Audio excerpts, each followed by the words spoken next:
राजस्थान के विकास के लिए नई सरकार के मुखिया सीएम भजन लाल शर्मा की अगुवाई में महाराष्ट्र की राजधानी जयपुर में राइजिंग राजस्थान समिट का आगाज हुआ। राजस्थान में ज्यादा से ज्यादा इन्वेस्टमेंट के लक्ष्य के साथ इस समिट से नई संभावनाएं निकल रही हैं।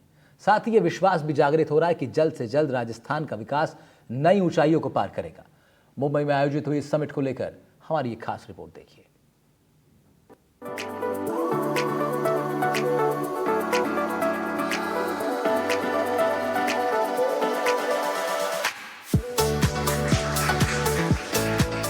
आर्थिक तरक्की और बड़े उद्योगों में पिछड़ते आए राजस्थान को अब अव्वल बनाने की एक बड़ी कवायद शुरू हो चुकी है, जिसकी बड़ी झलक 30 अगस्त को मुंबई में rising Rajasthan global investment summit को लेकर हुए भव्य आयोजन में साफ तौर पर देखी गई। 9 से 11 दिसंबर तक राजस्थान की राजधानी जयपुर में होने वाली राइजिंग राजस्थान समिट का सफर पहले देश विदेश के कई शहरों तक होकर गुजरने वाला है। इस दौरान दुनिया भर के नामी उद्योगपति और कंपनी मुखियाओं से राजस्थान सरकार खुद रूबरू होगी और उन्हें राजस्थान में ज्यादा से ज्यादा निवेश करने के लिए पिच किया जाएगा। मुंबई में हुई प्री समिट में इन्वेस्टर्स को प्रदेश में निवेश करने के लिए अफसरों, मुख्य सचिव से लेकर मंत्री और खुद मुख्यमंत्री ने कोई कोर कसर नहीं छोड़ी।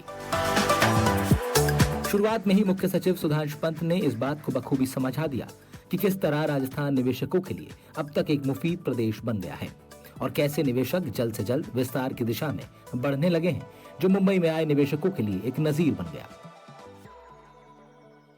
ये जो पिच है ये पर्सनल है। हमारे साथ कॉलेज में हमारे एक सहपाठी थे, सहपाठी मतलब हमारे कॉलेज में ही साथ में पढ़ते थे। वो राजस्थान में कुछ करना चाहते थे। 8-9 महीने के अंदर, अभी की नहीं कुछ समय पहले की बात है, उन्होंने, और वो CAD software, computer aided design, computer aided engineering वगैरह फील्ड में 8-9 महीने के अंदर उन्होंने अपना एस्टेब्लिशमेंट सेटअप किया, जहां आज की तारीख में 1200 software and technical professionals are employed. और within a very short time वो कहते हैं मैं एक्सपेंड करूंगा राजस्थान में। वो राजस्थान में अपना दूसरा यूनिट लगाना चाह रहे हैं। इस बार वो वहां पर 2000 software and engineering and computer professionals को और एंगेज कर रहे हैं। और वो राजस्थान से उनका वो 3 जनरेशन पहले राजस्थान छोड़ के बंगाल गए थे। जब कॉलेज में हमारे साथ थे तो हम उनको बंगाली समझते थे, क्योंकि बंगाल में से आते थे वो। लेकिन उनमें एक जज्बा तो था कि मुझे अपने मातृभूमि में, अपने मातृ स्टेट में आके कुछ करना है। और दूसरा ये था, यहां जो उनको माहौल मिला और जो फैसिलिटेशन मिला, तो 8 महीने में उन्होंने 1200 सॉफ्टवेयर इंजीनियर्स के लिए फैसिलिटी सेटअप कर दी और अब वो बढ़ाना चाह रहे हैं। So apart from pitching the state as the finest investment destination, तो ये पर्सनल उसका मैं आपको एक एग्जांपल दे रहा हूं। असल में निवेशकों को लुभाने के लिए सबसे बड़ा पहलू होता है सरकारी अप्रूवल। फाइलों की धीमी प्रगति, करप्शन और कमजोर स्थानीय प्रशासन अक्सर निवेशकों का किसी भी प्रदेश से मोह भंग कर देता है। लेकिन मुंबई में जब निवेशकों के साथ कार्यक्रम चल रहा था तो लगा कि मौजूदा सरकार निवेशकों को नाराज करने वाली सरकारी खामियों को पूरी तरह दुरुस्त करके पहुंची है। ब्यूरोक्रेसी के मुखिया सुधांशु पंत ने काफी जोर देकर बताया कि अब राजस्थान में ब्यूरोक्रेसी चुस्त है। फाइलों का लचर सिस्टम अब नहीं, बल्कि बुलेट रफ्तार से कामकाज निपटाए जा रहे हैं। विभाग सचिवों का फाइल निपटाने का औसत समय पहले 30 घंटे था, अब फाइल निस्तारण औसतन सिर्फ 4 घंटे में हो रहा है। जब आप बात करते हैं राजस्थान की, तो नॉर्मली बात होती है जब कोई प्रपोजल आता है, कितने सालों में, महीनों में, हफ्तों में, दिनों में उस पर डिसीजन होते हैं। राजस्थान में घंटों में, आवर्स में डिसीजंस होते हैं। और वो डिसीजंस हम लोग कंप्यूटर से मॉनिटर करते हैं। हमारे प्रिंसिपल सेक्रेटरी इंडस्ट्री के एवरेज डिस्पोजल फाइल का टाइम 1 घंटे से कम है। हमारे इंडस्ट्री कमिश्नर का 1 घंटे में फाइल क्लियर होती है।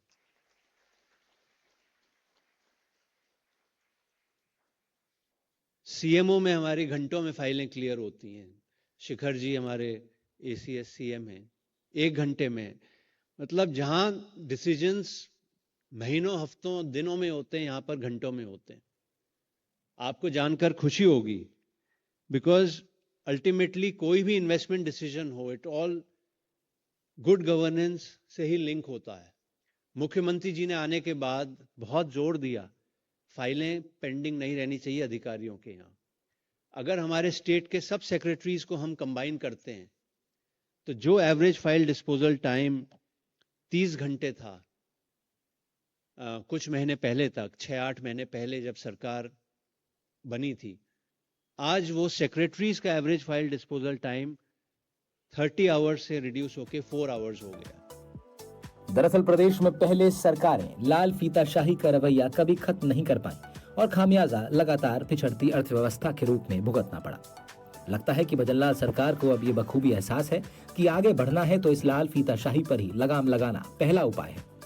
यही वजह है कि जब कैबिनेट मंत्री राज्यवर्धन सिंह राठौर मंच पर आए तो उन्होंने इस लाल फीताशाही को ही टारगेट कर निवेशकों के मन में बैठे संदेह को खत्म करने का प्रयास किया।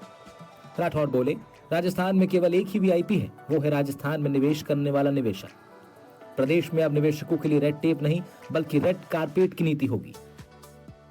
लगातार इन्वेस्टमेंट समिट हमारा चलता रहेगा 2025 दिसंबर तक, एक साल तक हम लगातार इसको चलाते रहेंगे। We will ensure that largest amount of investment comes into Rajasthan which actually gets invested.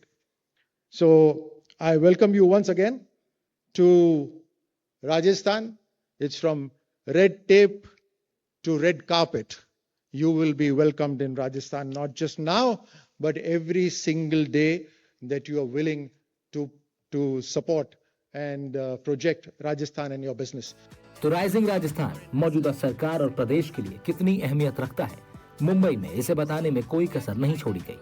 उद्योग और वाणिज्य विभाग के प्रमुख सचिव अजिताभ शर्मा ने साफ कह दिया, राइजिंग राजस्थान सिर्फ एक घटना नहीं है बल्कि ये राजस्थान की अर्थव्यवस्था को मौजूदा 180 अरब डॉलर से 350 अरब डॉलर तक दोगुना करने की एक परिवर्तनकारी यात्रा होगी।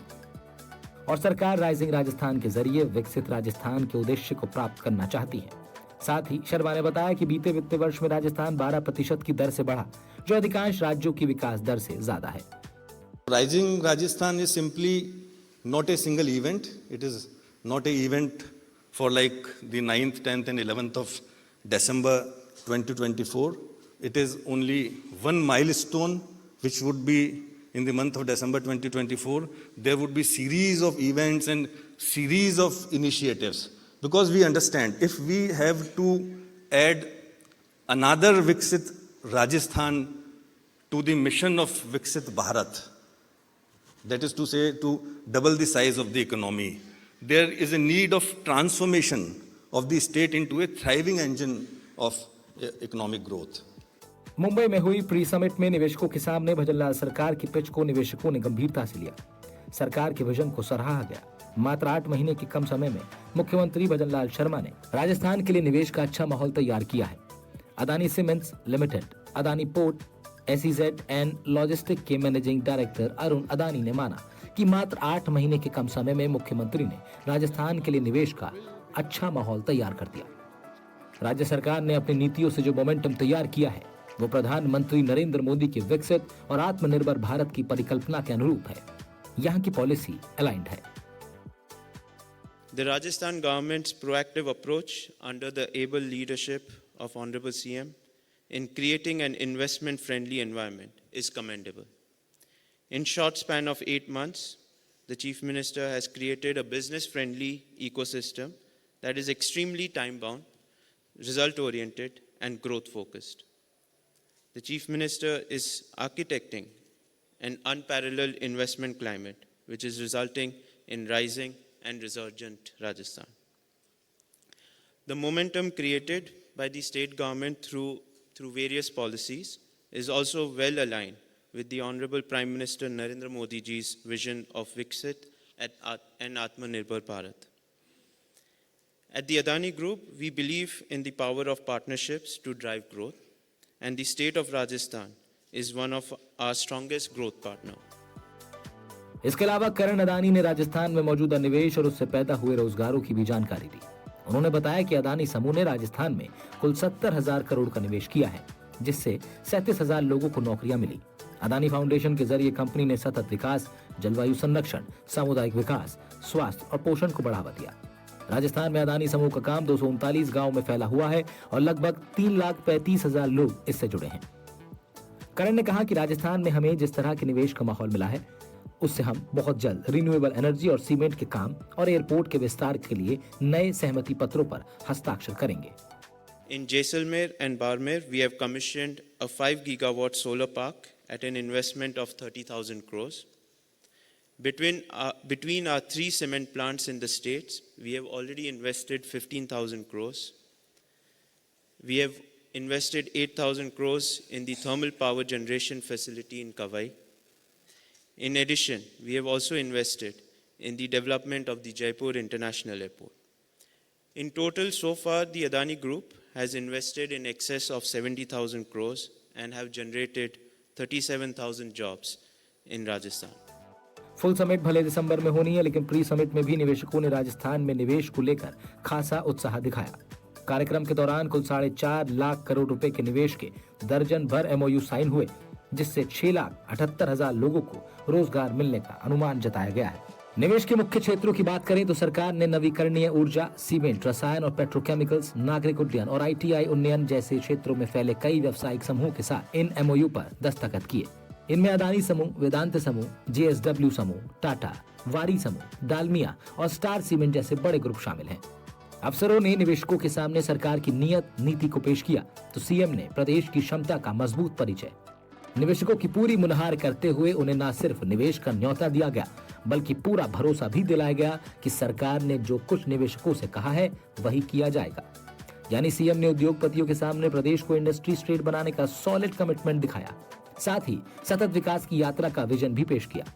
CM निवेशकों से बोले, राजस्थान की सौंधी माटी में आप उद्यम का बगीचा लगाइए और उस बगीचे के संरक्षण के लिए मैं संसाधनों की कोई कमी नहीं आने दूंगा। मैं आप सभी को न्योता देने के लिए आया हूं कि आइए हमारे देश की सौंधी माटी में अपने उद्यम का बगीचा लगाइए और उस माटी की सुगंध लीजिए। मैं आपको भरोसा दिलाता हूं कि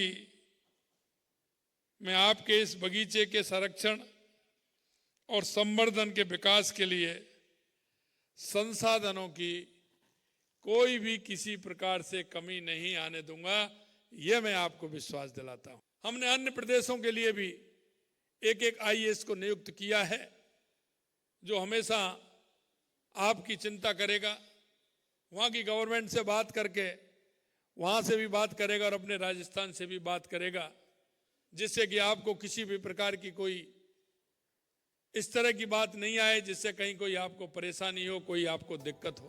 राजस्थान में अब कैसे फटाफट फैसले होने लगे हैं, निवेशकों को इसका उदाहरण जयपुर फिल्म सिटी के रूप में समझाया गया। CM ने अपने संबोधन में फिल्म निर्माता KC बोकाडिया से मुलाकात बताई और बताया कि कैसे सिर्फ 4 घंटे में जयपुर में फिल्म सिटी के लिए सरकार ने जमीन आवंटित कर दी। आपको इतना विश्वास दिलाता हूं कि जो काम जितनी जल्दी हो सकेगा उसको हम करेंगे।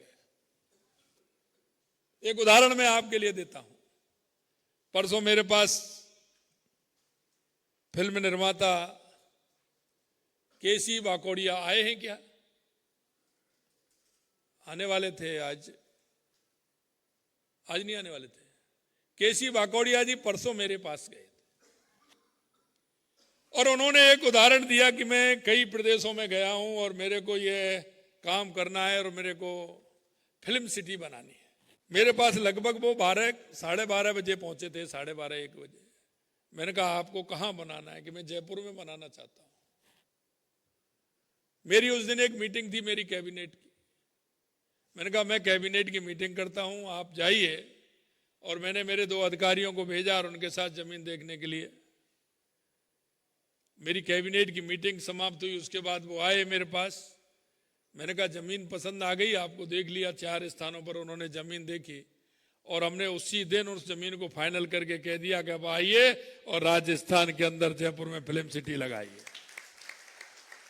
4 घंटे में हमने उनको फाइनल करके पूरा कर दिया और उन्होंने वो यस करके उन्होंने कहा कि मैं यहां लगाने वाला हूं और मैं यहां आ रहा हूं, तो आप आइए। प्रशासनिक फुर्ती के साथ प्रदेश में नया नेतृत्व कैसे केंद्र सरकार के विजन के साथ कदम ताल करते हुए निवेश की राह खोलकर आर्थिक विकास की मंजिल तक पहुंचने को बेताब है, ये मुंबई की प्री समिट में निवेशकों ने साफ तौर पर देखा। सरकार के वादे और इरादे में न सिर्फ बखूबी भरोसा दिखा, बल्कि दिसंबर में राइजिंग राजस्थान समिट में आने की चाह भी दिखाई पड़ी। फार्मास्यूटिकल और रियल एस्टेट से सर आप जुड़े हुए हैं, कहां पर आप देख रहे हैं राजस्थान को इसमें लैग करते हुए? फार्मास्यूटिकल्स में इनफैक्ट हमने करीबन 1980 में फार्मास्यूटिकल इंडस्ट्री लगाई थी राजस्थान में। हम लोग हिमालय ड्रग्स जैसे प्रोडक्ट्स या जॉनसन जैसे प्रोडक्ट्स वहाँ पिंडवाड़ा में बना रहे थे। उस समय मैडम पानी की सुविधा नहीं थी, लाइटें ज़्यादा रही थी, बार बार कम्युनिकेशन नहीं था, टेलीफोन सिस्टम्स नहीं थी, ईमेल्स कुछ उस जमाने में तो थे ही नहीं। पर ऑफकोर्स काफ़ी सीनरी चेंज हो गया है, पर फिर भी जो छोटे छोटे डिस्ट्रिक्ट्स हैं, बैकवर्ड डिस्ट्रिक्ट नहीं कहूँगा, काफ़ी इम्प्रूव हो रहे हैं, तो वहाँ अभी भी सुविधाएं बहुत कम है। इंफ्रास्ट्रक्चर, पानी, लाइट की बहुत तकलीफें हैं। इवन एग्रीकल्चर इंडस्ट्री भी वहाँ फ्लरिश नहीं हो रही, क्योंकि एग्रीकल्चर है ही नहीं कुछ, पानी के बिना आदमी क्या करे। आप कुछ और लोगों से बात करते हैं, अपनी पहचान बताइए। मैं सौरभ शर्मा हूँ, मैं जयपुर में ही रहता हूँ और मेरा नाता मेडिकल फील्ड से है। तो मैं काफ़ी सारे medical devices, health care companies में, स्टार्टअप्स में बहुत शुरू से ही इन्वेस्ट करता रहा हूँ। तो मेरा पिछली सरकार से भी और इस सरकार से भी मेन चीज़ यही बताने को है कि मेडिकल डिवाइसेस बहुत ही निश, बहुत ही अभी उभरता हुआ सेक्टर है, जिसमें बहुत सारी अपॉर्चुनिटीज़ है। और जितने मेडिकल डिवाइस पार्क हैं अभी इंडिया के अंदर साउथ के स्टेट्स में लगे हुए हैं। नॉर्थ में यूपी के अलावा पूरे नॉर्थ में कोई मेडिकल डिवाइस का पार्क नहीं है। सो मैंने काफ़ी कोशिश की है कि इस सरकार को मैं ये कह पाऊँ कि जयपुर के अंदर एक मेडिकल डिवाइस पार्क खोला जाए, because since I invest into so many companies medical device, तो मेरे को पता है कि बहुत सारे इन्वेस्टर्स हैं, बहुत सारी कंपनीज हैं, वो राजस्थान में अपना सेटअप लगाना चाहते हैं। उनको बहुत बड़ा इंफ्रास्ट्रक्चर नहीं चाहिए, उनको बहुत बड़ी सुविधा नहीं चाहिए, उनको सिर्फ एक इकोसिस्टम चाहिए। उनको चाहिए कि वहाँ की यूनिवर्सिटी के अंदर वो कोर्सेज हों मेडिकल डिवाइसेस के, उनको चाहिए कि वहाँ पे 15-16 इंडस्ट्रीज इकट्ठी लगें, उनको चाहिए कि बेसिक फैसिलिटीज़ हों, उनको चाहिए कि बहुत जल्दी अप्रूवल्स हो जाएं, चाहे वो CDS हो, चाहे वो लोकल लेवल पे अप्रूवल्स हो। सो ये बहुत ही अच्छी इंडस्ट्री है राजस्थान के लिए। मुंबई में इंडस्ट्री और उद्योगपतियों ने सरकार से अपनी बात मुलाकात के बाद न सिर्फ नए क्षेत्रों में दिल खोलकर संभावनाएं तलाशने के लिए मन बनाया, बल्कि मौजूदा निवेश को मजबूत करने पर भी जोर देखने को मिला। इस प्री समिट में अग्रणी राजस्थान के लिए अगर सेक्टर और क्षेत्र की बात करें तो सौर विद्युत उत्पादन, नवीकरणीय ऊर्जा, खान और खनिज, पर्यटन, शिक्षा एवं कौशल विकास, ऑटोमोबाइल और EV, कृषि एवं स्वास्थ्य, इन क्षेत्रों में निवेश कंसोलिडेट किया जाएगा, जिनसे छोटे शहरों को काफी फायदा मिलेगा। इनके अलावा पेट्रोकेमिकल्स एक अन्य प्रमुख फोकस रहा, जिसमें रिफाइनरी का निर्माण बाड़मेर में पहले से हो रहा है। वहीं नए इन्वेस्टमेंट एरिया की बात करें तो battery grip manufacturing, green hydrogen, feature mobility, digital transition, petrochemical based industries, skill and talent advantage, इनमें निवेश करने और संभावनाएं तलाशने का काम होगा। और मुंबई में 2 दिनों में बड़े उद्योगपतियों से बात और मुलाकात के बाद रिन्यूएबल एनर्जी से लेकर इंडस्ट्रियल पार्क को लेकर बड़े बड़े ऐलान के बारे में खुद सीएम ने NDTV को एक्सक्लूसिव जानकारी दी। साथ ही बताया कि कितने बड़े अवसर राजस्थान निवेशकों को देने वाला है। राजस्थान में 2 जो मुख्य चीज़ें हैं वो भगवान की तरफ से दी गई हैं, एक सूर्य भगवान और एक हवा। रिन्यूएबल एनर्जी को लेकर हमारे क्या एक्स्ट्रा प्लान है, वैसे आपने बताया कि ये भी एक मुख्य चीज़ होगी जो सरकार करेगी, मगर ऐसे कोई एक्स्ट्रा प्लान्स हैं जिसकी पर ज़्यादा जोर दिया जा रहा है आपकी तरफ से? निश्चित रूप से जो हमारी संभावनाएं हैं और जिस तरह से राजस्थान के अंदर ये बहुत बड़ी संभावना है, निश्चित रूप से हम रिन्यूएबल एनर्जी में भी हम काम करेंगे, पूरा करेंगे और राजस्थान की जनता को उसका फ़ायदा भी मिलेगा। दर्शक हों या फिर जितने भी इन्वेस्टर हों, उनके लिए कुछ नई घोषणा आप करने जा रहे हैं, क्योंकि रिस्पांस बहुत बेहतरीन मिला है, लोगों ने बढ़ चढ़ के हिस्सा लिया है। कुछ नई घोषणा अगर आप करना चाहेंगे और उनको थोड़ा सा एक अच्छी खुशी देना चाहेंगे? देखिए, आज सुबह वेदांता ग्रुप के अनिल अग्रवाल जी मिलने आए थे और उन्होंने बहुत बड़ी बात आज कही है कि वो इंडस्ट्रियल पार्क वो लगाएंगे। एक बहुत अच्छी बात है कि वो वेदांता ग्रुप, क्योंकि हमारे जो छोटे उद्योग हैं उनके लिए इंडस्ट्री पार्क बहुत आवश्यक है और आज उन्होंने इसके लिए कहा है, तो निश्चित रूप से मैं उनको भी बहुत बहुत धन्यवाद देना चाहता हूँ राइजिंग राजस्थान में हो रहा है और नया इंडस्ट्री पार्क लगेगा तो राजस्थान के लोगों को उसका फायदा भी मिलेगा। तो कुल मिलाकर राजस्थान को राइज कराने का जो कारवां मुंबई में शुरू हुआ है उसका सिलसिला जल्द देश विदेश में भी दस्तक देगा। सितंबर में सियोल, टोक्यो, दुबई, दोहा और दिल्ली में भी प्री इन्वेस्टमेंट समिट होंगे। अक्टूबर में हैदराबाद, चेन्नई से लेकर लंदन तक निवेशकों को रिझाने लुभाने का लंबा सिलसिला चलेगा। बहरहाल राजस्थान सरकार का निवेश जुटाने के लिए एजेंडा तय है और प्रदेश को आर्थिक रूप से अग्रणी बनाने का विजन और मिशन भी। और अब लग यही रहा है कि सीएम भजनलाल विकसित राजस्थान के लिए अपना मिशन मोड ऑन कर चुके हैं और पूरी उम्मीद है कि दिसंबर में जब गुलाबी ठंड के बीच गुलाबी शहर में राइजिंग राजस्थान इन्वेस्टमेंट समिट परवान चढ़ेगी तो राजस्थान इंडस्ट्री स्टेट बनने के सुनहरे सफर पर निकल पड़ेगा। दिल्ली से एनडीटीवी के लिए मनीष शर्मा की रिपोर्ट।